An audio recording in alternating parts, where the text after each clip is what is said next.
اعوذ باللہ من الشیطان اللعین الرجیم بسم اللہ الرحمن الرحیم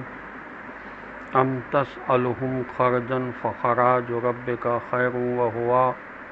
خیر الرازقین وإنک لتدعوهم إلى صراط مستقیم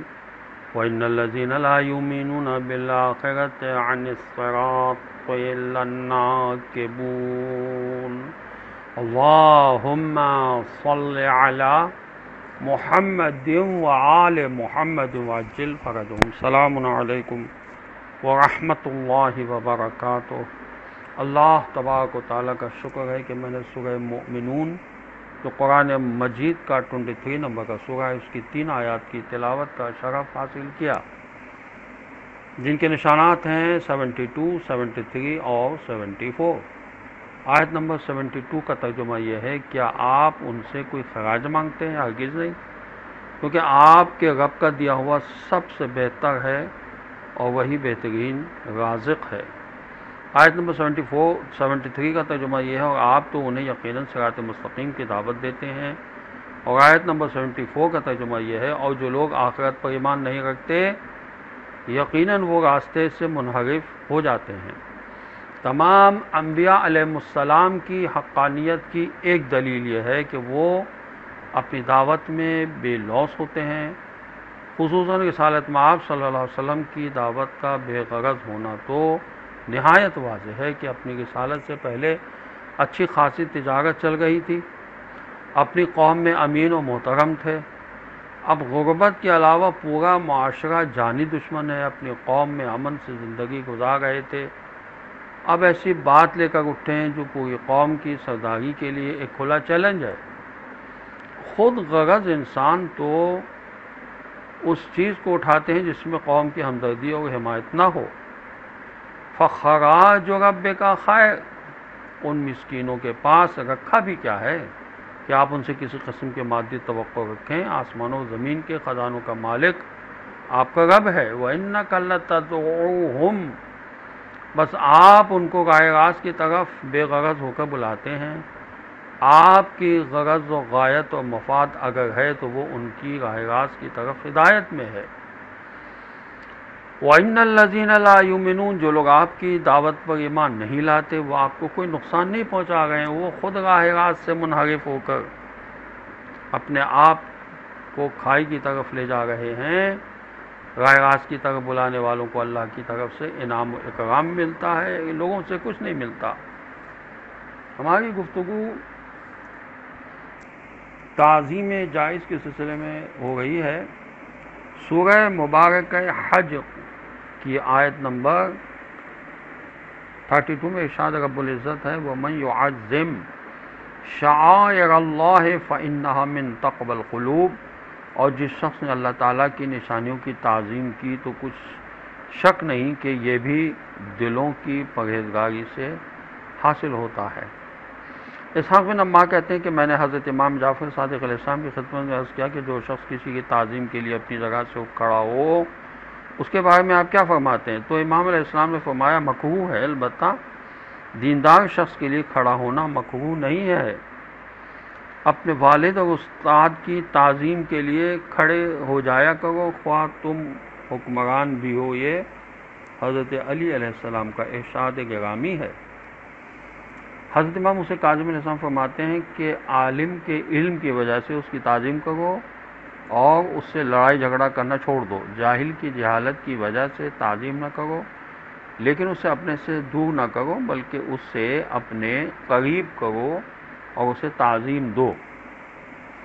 حضرت رسول اکرم صلی اللہ علیہ وسلم کی یہ حدیث ہے کہ جلال الہی کی تعظیم ہوگی اگر بوڑھے، حامل قرآن اور امام عادل کی عزت کی جائے۔ اور حضرت رسول اکرم صلی اللہ علیہ وسلم کی یہ حدیث بھی ہے کہ جب تمہارے پاس کسی قوم کا معزز انسان آئے تو اس کی عزت کرو۔ جب ہجرت حبشہ سے جناب جعفر بن ابی طالب علیہ السلام واپس تشریف لے آئے تو حضور پاک صلی اللہ علیہ وسلم ان کی تعظیم کے لیے کھڑے ہو گئے اور 12 قدم چل کر ان کا استقبال کیا، انہیں گلے لگایا اور دونوں آنکھوں کے درمیان پیشانی پر بوسہ دیا، یہاں تک کہ ان کا دیدار کر کے خوشی سے رو دیے۔ یہ امام حسن عسکری علیہ السلام نے فرمایا۔ اور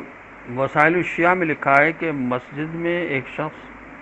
حضرت رسول خدا صلی اللہ علیہ وسلم کے پاس آیا، اس وقت آپ صلی اللہ علیہ وسلم وہاں اکیلے ہی تشریف فرما تھے، تو آپ علیہ السلام اپنی جگہ سے ہٹ گئے اور فرمایا ایک مسلمان کا دوسرے مسلمان پر یہ حق بنتا ہے کہ جب وہ بیٹھنا چاہے تو دوسرا مسلمان اس کے لیے جگہ خالی کر دے۔ جناب شہید قدس روحہ اپنی کتاب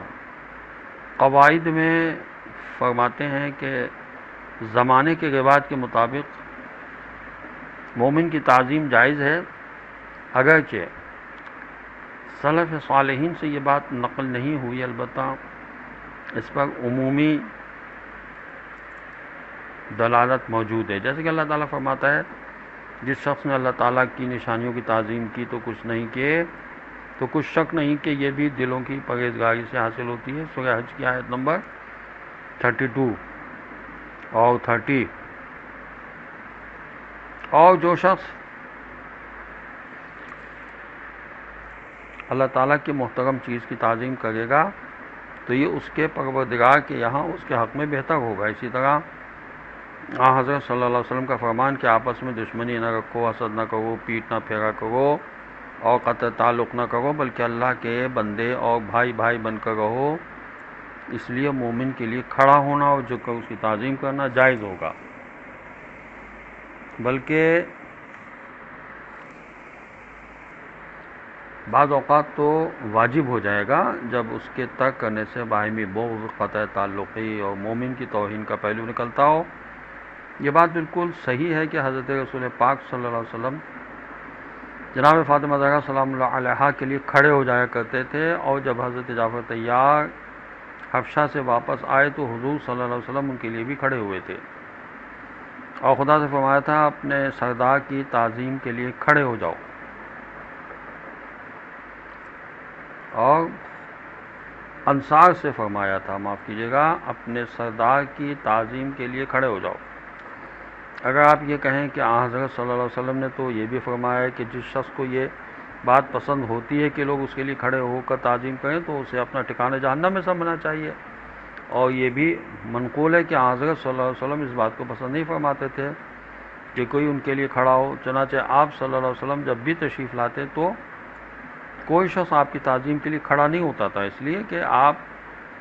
صلی اللہ علیہ وسلم اس بات کو ناپسند کرتے تھے، اور جب ان سے جدا ہوتے تھے تو لوگ کھڑے ہو جایا کرتے تھے، یہاں تک کہ آپ صلی اللہ علیہ وسلم اپنے گھر کے اندر چلے جاتے، یہ عمل آپ کی تعظیم کے بنا پر تھا۔ لیکن اس کا جواب یہ ہے کہ جو چیز ناجائز ہے وہ یہ ہے کہ لوگ ایسے کھڑے ہوں جیسا کہ جابر حکمرانوں نے ان پر لازم قرار دے دیا تھا کہ جب وہ آئیں تو جو لوگ بیٹھے ہوئے ہوں وہ کھڑے ہو جائیں، اور جب تک کہ دربار برخاست نہ ہو جائے، یہ کہ مختصر مخصوص قیام ہو۔